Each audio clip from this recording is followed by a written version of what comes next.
What's up, guys? It's Parzival here, and I'm continuing my Let's Play on Fire Emblem for the Game Boy Advance. And as you can see, I've got a Chapter 3 down here. I actually already recorded Chapter 2, but my stupid Elgato decided that it wasn't going to pick up any of the audio, so it was basically just a silent episode, which really sucks because I thought it was a really good episode, but if first you don't succeed, just blame stupid fucking technology. Anyways, I'll go ahead and say what I did in the last time I recorded this. The last episode, the first part, was the prologue and Chapter 1. I put both of them in the same episode because I figured it's not really good to just have a prologue in one episode. It's just pretty much teaching you how to play the game, which you have some aspects of that in Chapter 1 and also in this chapter that we're about to do. So from here on out, every episode will be one chapter each. As we get later in the game, the chapters are going to get longer, so I might have to break those up into two parts, but we'll see how it goes. So without further ado, let's go to Chapter 2, Sword of Spirits.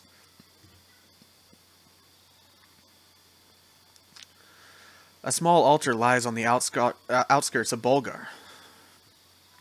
This ancient temple, sacred to the people of Sakai, has long been known for its powerful bond to the world of spirits.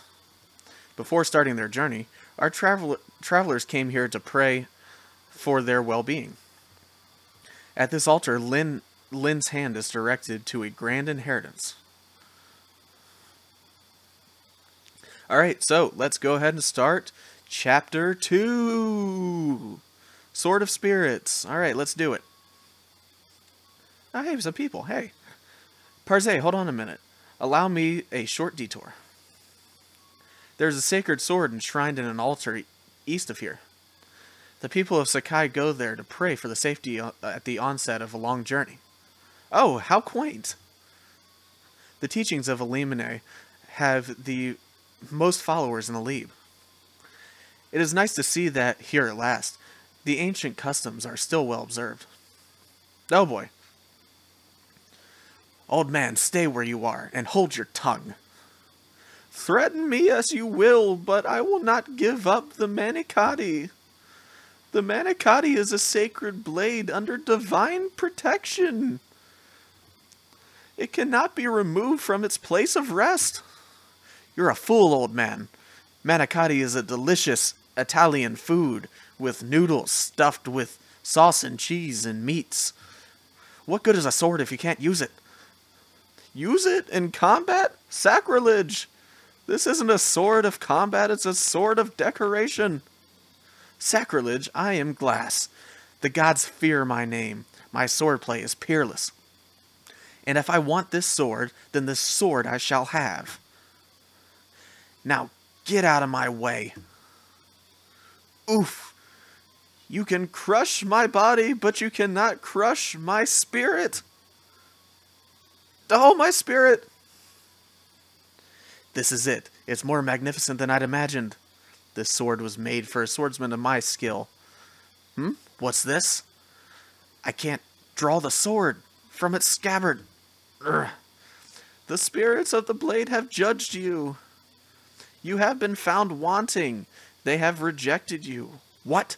Listen, you senile old fool. If you value your own life, you'll get out of my sight.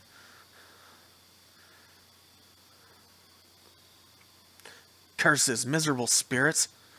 I care nothing for you. I'll tear this altar down stone by stone. I beg your pardon, milady. Are you headed east to the altar?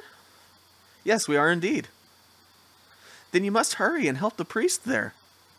I saw a band of local ruffians head in there not long ago. They seemed intent on stealing the altar's sacred sword. The Manicotti? They're going to steal it? I cannot allow this to happen. You look like a virtuous group. Please help him. Lindis, what are you planning? If you hope to go to the priest's aid, you'll need to prepare. You're right. Say, Parze, there are some homes to the south of us.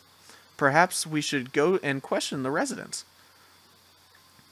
Okay, so basically I'm not gonna read all that stuff again. I can summarize it for you. Should I take the lead? All right. tell me what you would like me to do, Parze. So basically what it told you was that if you go down to these houses here, it will give you some useful information. So that's what we're going to do. So let's have Lynn visit this one house. Say, aren't you the... Oh, you're going to help the priest. We met not 3 seconds ago, and I already completely forgot who you are. Well, perhaps you could benefit from something I saw earlier. The bandits may have the main entrance guarded. However, one of the altar's walls is cracked and in poor repair. You might be able to create another entrance by hitting that section with your weapons. We're all counting on you. Okay, that is useful information. Next, send Sane to the other home. Alright, let's do that. Sane, let's go right here. Mountains make it more difficult to be hit, but they're difficult to traverse. If you're riding on horseback, you can't cross them at all. Be careful. That's good to know considering 2 of my guys are on horseback. So that's basically told us that we can move again. Let's go ahead and do that. Alright, Kent, you're up. So let's go and visit this last one and see what this person has to say. Do you know much about the sword held at the altar? It's called the Manicotti, blessed by the spirits. According to the priest, the Manicotti is waiting for its rightful owner to appear. It's so odd, don't you think? The idea that a sword can choose who will wield it. Alright, let's go ahead and move Kent back here, and now it's the enemy phase. So, looks like these guys are going to make their way toward us. You should know something about fortresses. Fortresses offer more protection than woods do. Fighting from a space in a fortress is beneficial. Remember, this holds true for a friend and foe alike. Keep that in mind before engaging your enemy. Fortresses also allow injured units to regain hit points. Your units automatically regain some HP at the beginning of your turn. The HP you recover in one turn is fairly small. As long as you remain in the fortress, you'll regain HP every turn, so a full recovery is possible. There are other places where units can recover HP, including castle gates, thrones, and areas where bosses are found. Okay, that is good to know. So what we're going to do is we're going to take Sane, and we are going to attack this bandit with a iron sword. And he does a good amount of damage. While we're going through this little phase here, there's something I wanted to bring up to you guys. So we have Kent and Sane here. Unfortunately, I do not use cavalry all that often. It is beneficial with movement, and they can be very strong. But towards the beginning of the game, I don't typically focus on it. I've played this game probably 30 times, and I know the types of units that we will be able to get as the game goes on. The chapter's goal is to seize the throne. The leader of the enemy is on the throne now. Defeat him and have Lynn seize the throne to finish this battle. His name is Glass. He's a sword-bearing mercenary. Think of the weapons triangle. What weapon is able to best a sword? Correct, the lance. I mean, the lance? Correct, the lance. They didn't even give us time to answer. They just told us. Using the right weapon is like a shortcut to victory. To get to the altar, try using a method that you heard earlier. It's up to you, Parze. Good luck. Okay, so I know what kinds of allies we're going to get along the way, and so it's not really beneficial to have every one of your companions level up across the board. It's actually a lot more beneficial. Why did I wait? Oh, I'm so dumb. Muscle memory. I don't know why. It's a lot more beneficial to kind of pick a group that you know that you're going to take. As the game goes on, we're going to have so many units that we're not going to be able to bring all of them with us. So it's good to just kind of have in mind the ones that you want to attack, or the ones that you want to have to attack. So with Kent and Sane, I'll go ahead and have them kill these guys, but I'm not going to really use them as much once the game gets going. There are some cavalry later who are very, very powerful and really benefit from taking them out. But for right now, I'm gonna mostly focus on leveling up Lynn. I'm gonna have Sane attack the wall because he's stronger. Because Lynn is the main hero right now, and you want to get her attack and defense and all of her stats up as much as possible. So as the woman in this house right here told us, there was a crack in the wall. We went ahead and took that out. So yay, yippee. All right, so Lynn, go ahead and take on this bandit who has the iron axe. Good, he missed. That's good. And she got 2 hits on. That's perfect. That's exactly what you want from Lynn. Lynn is a very good character, especially really early in the game, and if you were able to level her up. Why are you going after Kent? You son of a bitch. I really wanted Lynn to get this experience, but oh well. Okay, so Kent leveled up. That's cool. So Kent's level 3. HP is the only thing that gets a boost. Okay, that's interesting. Alright, so this guy's going to attack Kent. Hopefully Kent can take him down to where Lynn can finish him off. So I'm going to take Sane and move him to this corner, and move Kent up here, and have Lynn finish this guy off. Like I said, I've played this game so many times. I know exactly who I like to use. I've played it so many times. I know who I benefit from. I have a certain play style, just like you would have a certain play style. There are some troops who I would consider weak that a lot of other people who play this game would consider a very strong commodity. So, all right. So now all that's left is glass here. See, you can check out their personal data too on the bosses. You can see what they have here.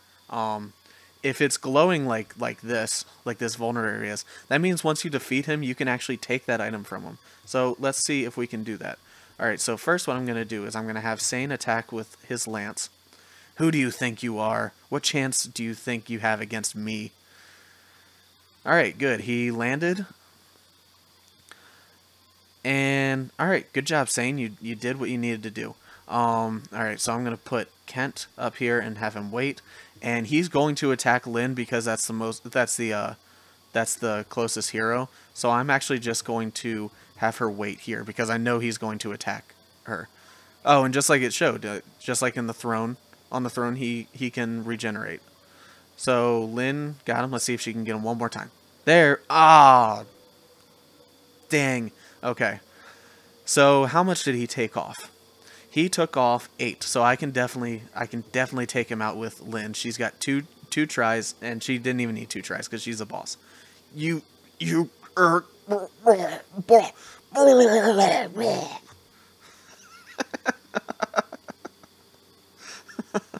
Okay, that was great. Okay, so we got a vulnerary, and that pretty much tells us what we knew already. If it's flashing, then we can take it. So all that we have left is to... Oh, I want to show you guys something really quick. Before we seize the throne. So, this is their... this is the stats page. You can see right here, you can see what level your hero is, how much experience they have until they level up. We saw earlier that once you hit 100, that's when you level up. You have max HP and HP remaining. You have a whole item list right here, and it talks about your equipment. Range, obviously she can only go 1 space. She can only attack 1 space beside her. Her attack is 10. Critical hit chance is 4. Her hit is 111, and her avoid is 28. That's really high at the beginning of the game. You can cycle through these. This is the weapons and support level. This basically tells you what level your companion's weapon is. Here it's a D. It always starts at E once you get a new level ranking. But this ranking right here tells you how strong of weapons you can use. Like right now, she is a D, which means that she can use iron swords and that's it. But once she goes up to C, she can start using stronger weapons like steel swords, and then she can get up to B and use silver and killer swords. And we'll get into that a lot more later. And you can get up to S rank in these, which means that's the highest they can go. They're a master of their sword, and that'll affect some of their other stats too. And here we go. Here's her personal data too. She has a strength of 5, skill, which is a 9, and speed, which is 11. These two factor into how many times you can attack. Luck is 6, which means a critical hit chance. Defense is 2. Resistance is 2, which means if she's attacked by a lance, then this determines how much damage she would take. Her movement's a 5, which she's a ground soldier, so that makes sense. I'm not really sure what Constitution, Aid, and Affinity do, but I mean we'll see. So and you can do that with all of them. So you got Sane. Sane's a E rank on his sword and a D rank on his lance. Kent is a D rank on his sword and an E rank on his lance. Like, it's completely different. So let's go ahead back and have Lynn go and seize the throne. Ah, your clothing. Are you of the Lorca tribe? I'm Lynn, the chieftain's daughter. Are you hurt, sir? Thanks to you, I am unscathed. You have my gratitude. And the sword, is it safe? Yes, I have sealed the sword safely away. Until I remove my spell, the sword cannot be drawn. No, what was that spell again? Oh boy. Oh. Look at his face. Look at his little face here. Do you see this? That's exactly what he seems like. Like, oh, I'm helpless. Now, as a token of my gratitude, I shall allow you to lay hands upon the Katti, touch the blade's pattern, and pray for a safe journey. Oh, thank you so much. Gods. What did... The sword, it's glowing. Yes. Yes. It's the power of the spirits. Lynn, they have looked into your soul, and they call out to you. What does that mean? You are its rightful owner. You are to wield the Katti. No, I can't. I couldn't. It is the sword's wish. If you require proof, draw it from its sheath. How do I do it? Is this right?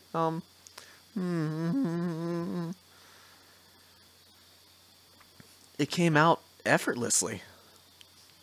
I have never dared to hope that I might meet the wielder of the Katti in my life. I am indeed fortunate to see the sword reach your hands. My sword? It is time for you to go, Lynn. It is time for you to go and face a great many ordeals.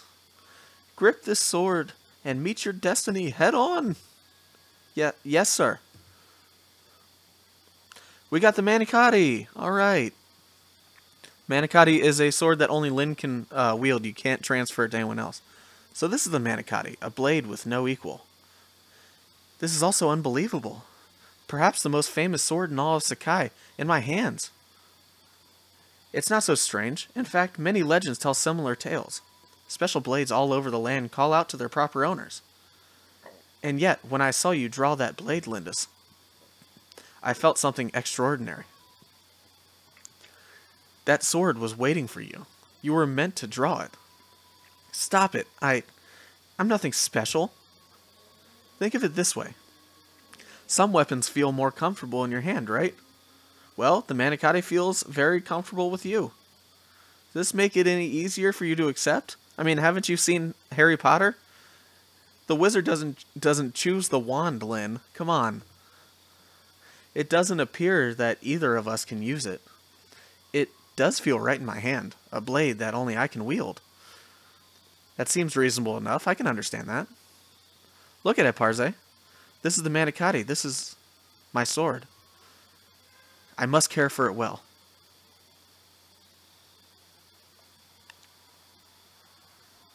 Castle Kalen. What? Madeline's daughter is still alive? Yes, Lord London. The girl is traveling with Kent and Sane. What are your orders? If we let them be... Bah! I've heard that Northern Burn is full of bandits. She's just a girl. She'll not survive her journey here. I'm more concerned with my older brother. His life must be ended quickly. The poison. There must be no blunders. Yes, my lord. He suspects nothing and continues to drink it. The Marquise's death, due to no doubt to sudden illness, is not far off. Soon, Kaelin will be mine. Okay, and on that note, I am going to call it an episode. So, next time on Fire Emblem, we are going to take on Chapter 3, Band of Mercenaries. If you enjoy this episode, go ahead and slap that like button. Don't forget to leave a comment and hit that subscribe. And I will see you guys next time. Take it easy, my friends.